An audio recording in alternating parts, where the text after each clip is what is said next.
देखिए, मैं कह सकता हूँ आरोप तो कोई भी लगा सकता है और जो मेरे खिलाफ चुनाव जीते हैं, जो जवाहर राजपूत जी, वो पिछले 5 सालों में हर बार ये कोशिश करते रहे कैसे फँसाएँ, कैसे बदनाम करें, बहुत सारे नए-नए मुद्दे बनाए, तालाब का मुद्दा बनाया जिससे कोई लेना-देना नहीं था। मिट्टी इन्होंने बेच डाली, नगर पालिका की ज़मीन को हमारी ज़मीन बता के बदनाम करते रहे। मैंने कहा चुनाव के पहले इन्होंने एक षड्यंत्र रचा कि इनको फँसा के बदनाम करके कैसे चुनाव जीतें। चुनाव के पहले कार्रवाई शुरू की और बहुत दबाव बनाकर कार्रवाई कराने की कोशिश की कि चुनाव के पहले अब मेरे खिलाफ कुछ हो जाए। लेकिन मैं कह सकता हूँ कि जब कोई कागज़ नहीं मिल पाए, दबाव नहीं रह पाया, तो एफआईआर नहीं हो पाई। लेकिन चुनाव जैसे ही खत्म होता होता है, सरकार दोबारा बनती है, ये लगातार फिर उसी दबाव में आके मैंने शासन से आग्रह किया कि कम से कम ये साजिश कर रहे हैं, मेरे खिलाफ षड्यंत्र कर रहे हैं, विभाग मुझसे पेपर नहीं माँग रहा है। मेरे पास 25 साल से मैं रिटर्न दाखिल करता हूँ, मैं एडवांस टैक्स जमा करता हूँ, मैं जिस भी व्यापार में कंपनी में हूँ, उसका पूरा कर जमा करके जीवन में आगे बढ़ाई अपनी कंपनियों को, अपने काम को। मैंने कहा कि कम मेरी जानकारी नहीं कर रहे हैं, मैं कम से कम इस जाँच को ज़िले से बाहर कर दी जाए, दूसरे ज़िले में या दूसरे मंडल में करा दी जाए, जिससे कम से कम निष्पक्ष हो सके। लेकिन मैं ऐसा सोचता हूँ कि उसमें न्याय मुझे शायद नहीं मिल पाया। शासन ने आदेश भी मैं संज्ञान में है, शायद आदेश कुछ किए गए कि इसकी समीक्षा हो, लेकिन जब तक एफआईआर दबाव बना के इन्होंने लिखवा दी है।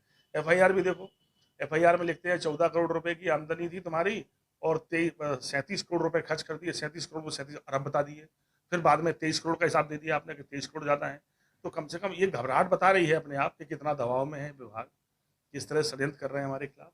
लेकिन मैंने कहा कि जब भी आर्थिक अपराध के बारे में या आर्थिक जानकारियों के बारे में जो जानकारी रखते हैं, जब वो मेरे कागज को देखेंगे, लेखा जोखा देखेंगे, रिटर्न को देखेंगे, तो 100% मुझे न्याय मिलेगा।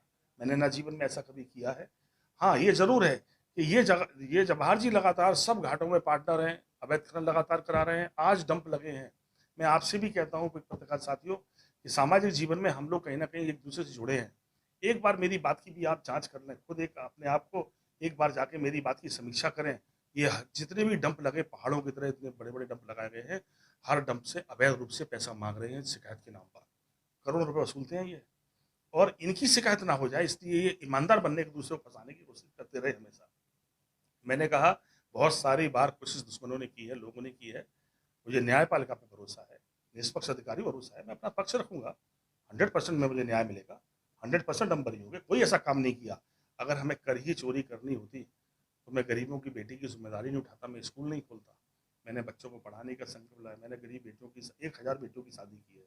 गरीब की बेटी को अपने पैसे से, अपने साधनों से उनकी शादी करने की कोशिश की है। उसका भी लेखा-जोखा दिया हमेशा।